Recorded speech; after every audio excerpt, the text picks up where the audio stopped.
In the quiet farmland outside Lancaster, there stands a structure locals simply call the Black Barn.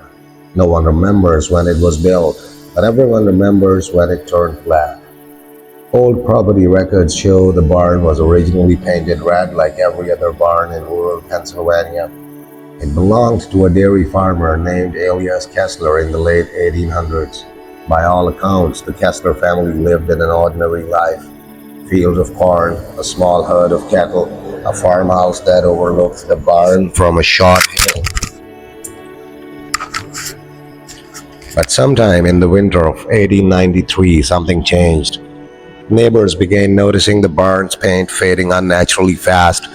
Within a few months, the red wood had darkened into a deep charcoal color, as if the entire structure had been slowly burned without flames.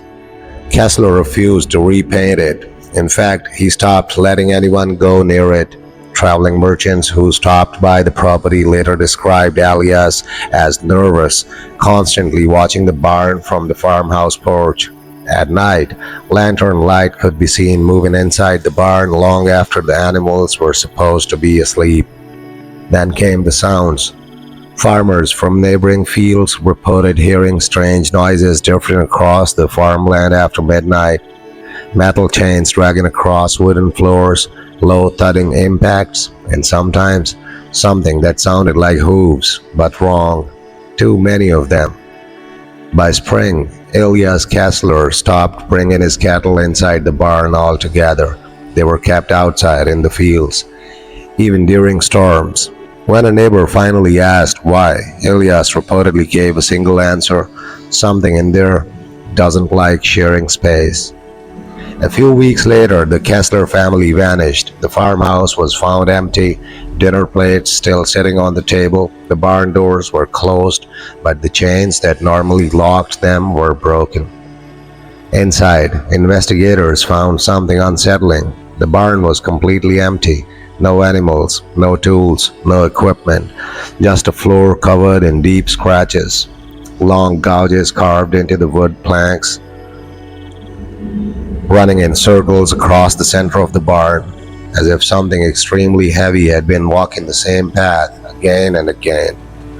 But the most disturbing detail was the smell. The barn carried the thick odor of burnt wood and damp earth, even though nothing inside had actually burned. Authorities searched the surrounding farmland for days. No trace of the Kessler family was ever found.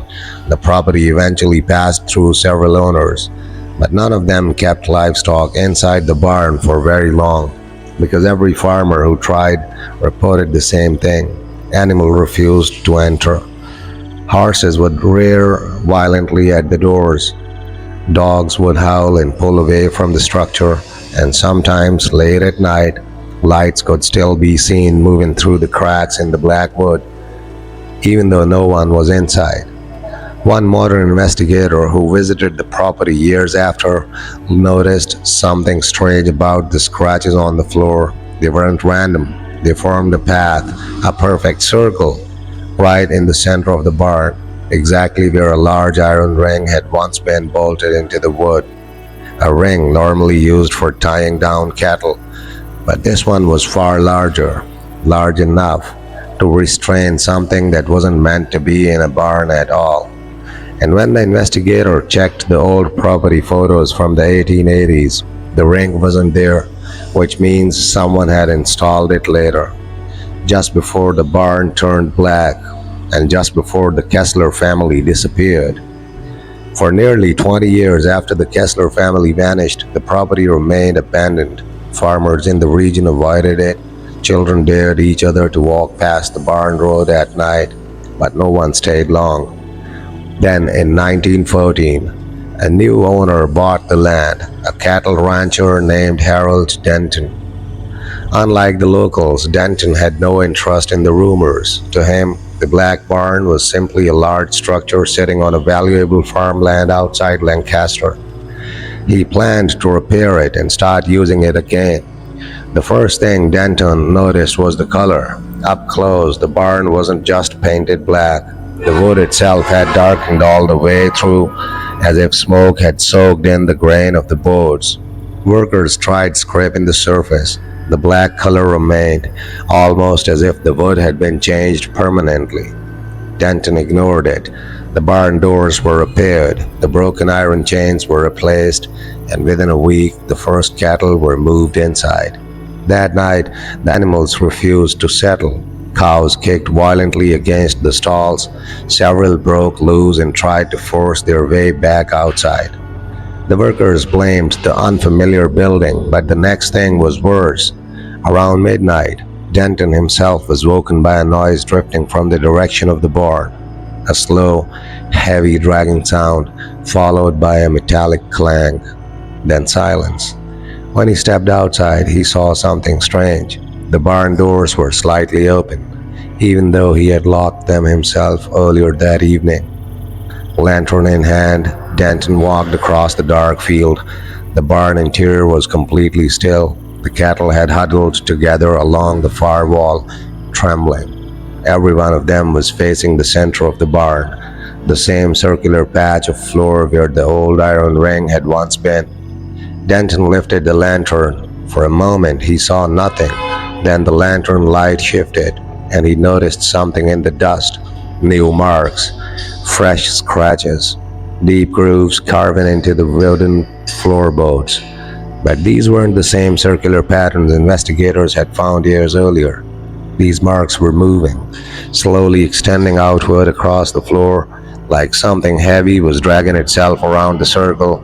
Denton knelt down and touched one of the hooves. The wood was warm, too warm, almost hot. Then one of the cows let out a violent scream behind him. Denton spun around. The cattle had pressed themselves against the far wall so tightly they were nearly stacked on top of each other. Their eyes were fixed on something behind him, something he couldn't see. A long creaking noise echoed above. Denton slowly raised the lantern toward the rafters. At first, there was only darkness.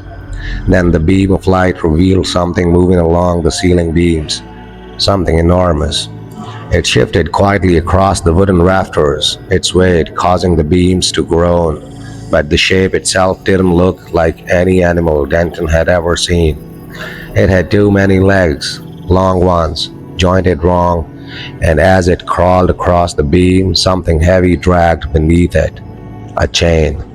Denton's lantern shook, because hanging from the chain was the old iron ring that had once been bolted into the floor. The ring swung slowly in the air as the creature moved, as if it had been carrying it with it entire time. The creature stopped directly over the center circle. Then it began lowering itself toward the floor. The cattle erupted in panic.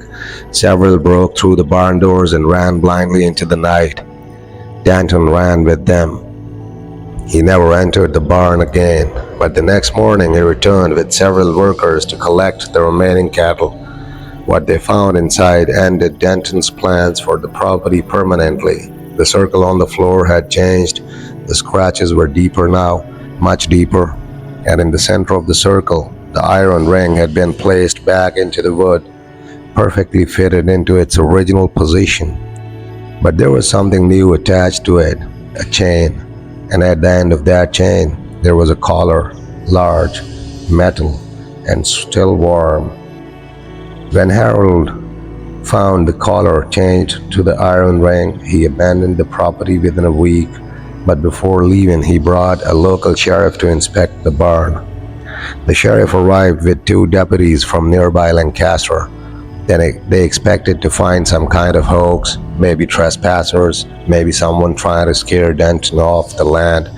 But the moment they stepped inside the black barn, they realized something about the place felt wrong.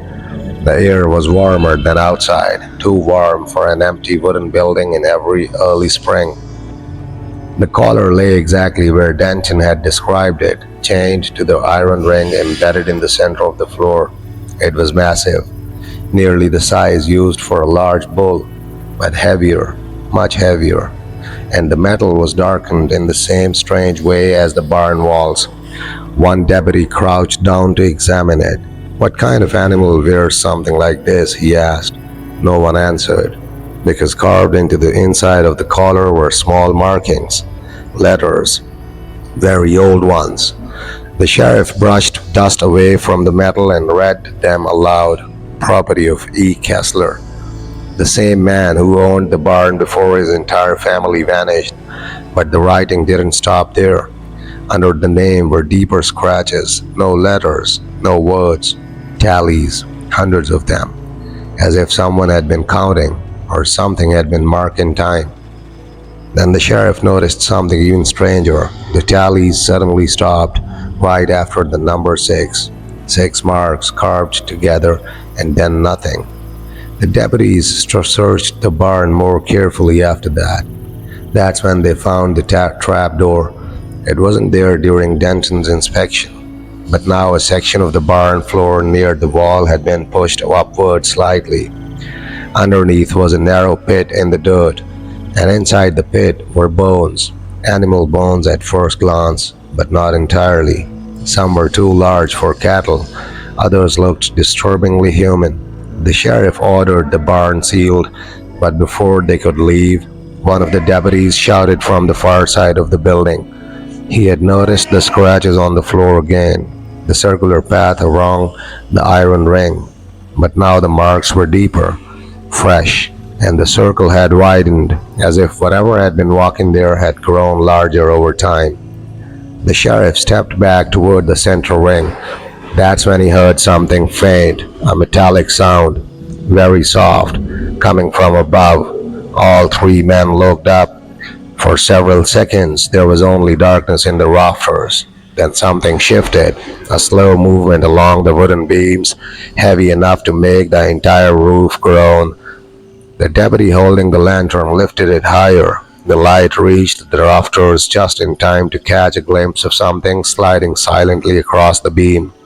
A long shape, too long, too many limbs gripping the wood, and around its neck, the chain. The iron collar was no longer attached to the ring on the floor.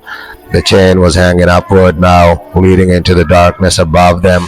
The sheriff didn't wait to see more. All 3 men ran from the barn. The building was sealed by the county later that year.